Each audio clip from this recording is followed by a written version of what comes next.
Hey, deserving listeners, 90 Day Fiancé. Let's watch. ¿Todavía ves en el futuro juntos? No. ¿Casada con él? No, no. A veces no es bueno confiar del todo en alguien y eso es lo que yo hice. She's answering the questions very definitively, which is satisfying to me, at least to know where she's at right now, which is she doesn't want to be with him, she doesn't want to marry him. And there's no ambiguity. No. It's not like, let me think about it. She just says no. And then she says, it's not a good idea to trust someone completely, and that is what I did.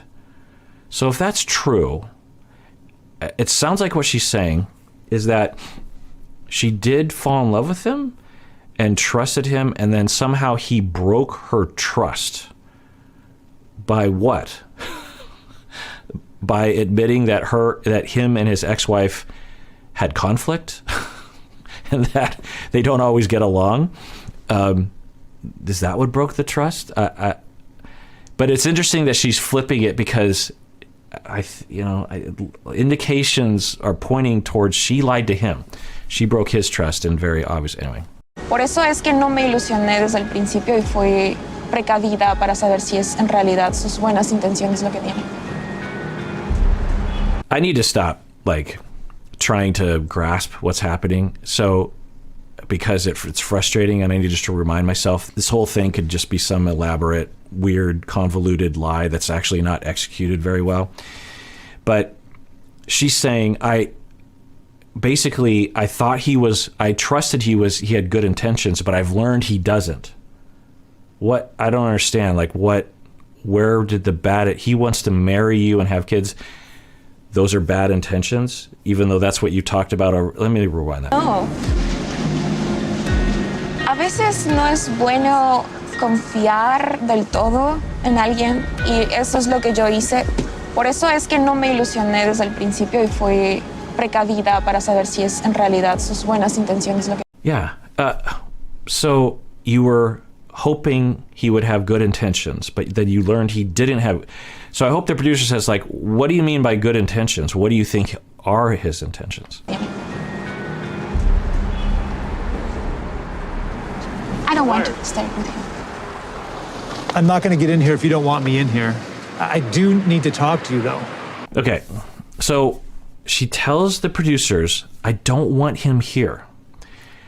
And and I think Ben heard that and continues to, Ben, just go away. It's crossing a line at this point. This is a non-consensual interaction. She's been clear, at least in her verbal. Now, if she had, is it a lack of safety? I don't know. Trying not to have a confrontation. I don't know why. We saw Jimena turn to Mike and say, we are done, and repeat that. She could do the same. That's all she has to do is, Ben, we're done. Go away. Ben, we're done. Go away. Ben, no, we're done. I don't want to be friends. I break up with you. We're done. Just say it. She has said nothing to him. Now, it's pretty clear what's happening, and I think he's overhearing a conversation. But you just have to wonder, why she doesn't just turn to him and say, at least if you were in a relationship with someone and you're in love and you're talking about love and family and marriage and forever, and then you don't even give the courtesy of telling the person, I break up with you.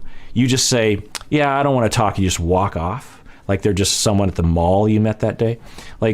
You should have the courtesy to be like, I break up with you. You don't have to be nice about it. You probably should be, but at the very least, the common courtesy of, I break up with you now. I no longer want to be with you. Just say it to his face. Maybe she will. I didn't get to finish the whole point of what I was trying to say.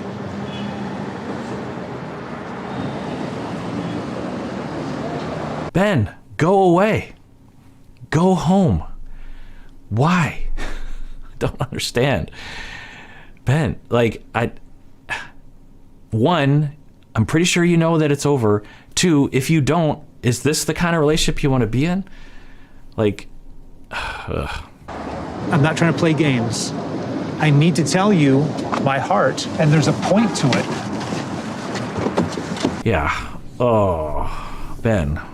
So this is interesting.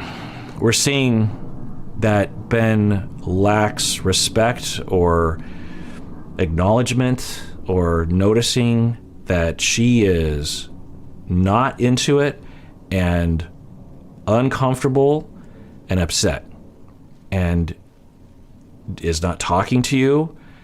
You could frame it in your mind and it's an immaturity thing, but that doesn't matter how you frame it. She's entitled. Now, all she has to do is she has no reason to believe that she can't safely turn to, especially with all the producers around, and say, Ben, go away. I don't want to talk to you. Just say it now. It's clear in her body language. So anyway, about Ben, there's not a lot of data in this column, but there are some ticks thus far that indicate that he has some kind of power problem. And usually it's because we're made to feel inferior and powerless, and one defense against that is to always try to assert power, find people you can assert power over, to intimidate others, to create situations of being domineering. And so it's not a lot of ticks in this column, but one is to date someone 30 years your what did I say? 30 years your junior, younger than you. Another is to find someone that at least you might perceive as being from a society that doesn't have as much privilege as white Americans. Who knows? Another would be to kiss them prior to any indication of consent. Another would be to do this. I'm not going to get in. I'm not going to get in the car if you don't want me in the car. Mahogany, you can get in the car. I'm not going to get in the car. Pero están sus cosas, dile que lo saque. At some point, can someone, the producers, just say, Ben, go away. She wants to go home. We're seeing a young, very, very young woman with no one on her side, which is upsetting, really upsetting to watch. Were people triggered by this? Were y'all triggered by this? Is a pretty awful scene. I don't think she's in danger. I don't think Ben's going to hurt her. I don't think the producers would allow anything like that to happen. But at least emotionally, what's happening right here is she's a prisoner of circumstance, or she's a prisoner of mainly the producers at this point. Because, again, we have to remember that the engineers of this show have a lot of power and a lot of carrots they can dangle in front. But so she has to ask the producers, get me a car. So they get her a car. She gets in the car. She probably says to the driver, go. I want to go. She doesn't go to the car, sit down and be like, she probably says to the driver, go. I'm guessing the producer says to the driver, don't go. And I'm guessing at the very least they allow Ben to come over. Might even suggest he comes over. She's like, get me out of here. And you see the tension. He starts to motion. He's getting in the car. She gets out of the car. Now she's separated from the one avenue out of here, which is the car. She either doesn't have the ability to get out of this, or can't call a car, or there's a contractual thing or something. And, she's caught between a rock and a hard place. The car is the way out. But the producers, I'm guessing, have control over the car. I don't know.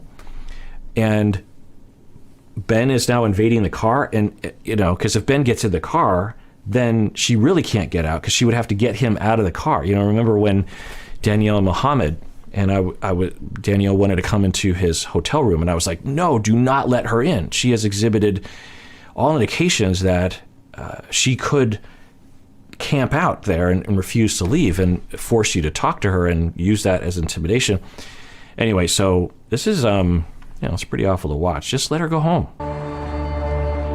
I'm willing to have a life with her, and I'm willing to, overlook those things. And, we all make mistakes. I just wanted her to be able to listen. What are you talking about? You're willing to forgive what? She doesn't want to even talk to you. She has given so many indications of that. Nothing overt, but all indications point to she not only doesn't want to be with you, she hates being in your presence. So what are you going to forgive her for? Let's listen to that again. Pero están sus cosas, dile que lo saque. You know, I'm willing to have a life with her, and I'm willing to, you know, overlook those things. And, you know, we all make mistakes. I just wanted her to be able to listen. We all make mistakes. So I don't know what he means by that, but there's a possibility he actually frames her not wanting to be with him as her making a mistake, which is a very condescending, infantilizing way of looking at someone. Like, well, of course she wants to be with me because that's just the way things are, and so I'm willing to forgive her of mistakes that I have deemed that she's making that she would never, no one watching this would frame it as her making a mistake. She is paranoid that I'm here for the wrong reasons, and anything that leads her to that conclusion gets magnified, and she just wants to escape. And that happened the other day when she left our vacation spot. She just took off. Okay, that's possible. If we believe that she had genuine feelings for him while over text, which I think is not likely, but possible, we don't know. And when he came down to Peru, she starts to get, as Ben puts it, paranoid that he has bad intentions. We've never heard a conversation about that, though, but who knows? You know, it's not an uncommon belief. Oh, he's just in it to have sex with me, and then he's gonna dump me after that, or, you know, it's okay. It's not irrational to believe that and to want to make sure that that's not happening. Are there any indications that that's happening? I don't see any, but I'm not there. And two, if you were truly in love, you would try to give it a little bit more of a chance. You might not have sex with him. You might not even be physical with him, but from pretty much the first moment they started talking, there's a tremendous amount of distance and just seemingly lack of any kind of love towards him. Anyway, not that she has to be that way. She could certainly change her mind. But anyway, so he's framing it as that she's paranoid about me having bad intentions, and everything that she hears from me is a confirmation bias just feeding into that. Okay. But, you know, if you're Ben's friend and you're like, okay, well, if that's how you see it, do you want to be with someone that would do that? Do you want to be with someone that would switch on a dime like that? That their love would be that tenuous for you, that their assumptions about you would be so paranoid? Like, do you want to be with someone like that? Why? Just go home. Hold on, wait. Oh my gosh. Wait. Thank God, okay. Ugh. Hold on, wait. Slam the door, and I'm like, oh no, she's gonna be trapped. And she's so, golly, Ben, gross. Just go home. All her body language, she doesn't want to talk to you, and I get it, it hurts, and you know, but okay, so maybe this is over. We never have to deal with it again. I didn't know that our relationship was this fragile, to be honest. I thought we could have a conversation. But if I can't ask her about these things, we don't have a relationship. Yes. Yeah. Okay. So this all I get. I said I didn't realize our relationship was this fragile. Yeah. And I think you had every reason. Well, anyone with any kind of savvy regarding the internet would say, well, why did you believe that everything was okay? But okay, his naivete was there, and you know, think of Yolanda and Williams, that sort of thing, or you know, the kinds of people. It's, you know, it's human nature to want something, or even Jenny and Summit. You know, they started off as a catfishing situation, and so he believed it, and he believed what she was saying.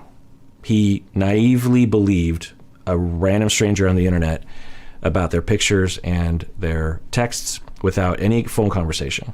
And the person asked him for money, and he gave her money, I think. So he was naive. He was a fool. He was acting foolish, thinking foolish, and by any definition. And he thought the relationship was stronger than that. He now is realizing, wow, it's very fragile. Yeah.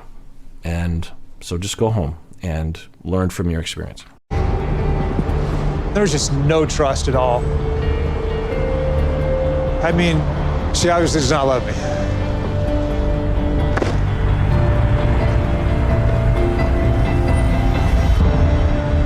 Okay, good. You see the light, go home, put it behind you, reflect, learn, mature yourself, get some therapy maybe. Think about how you frame things, that if someone that you're in love with, maybe don't assume that God is approving of everything. Maybe God gave you free will and a world to explore and doesn't set up every little thing just for you.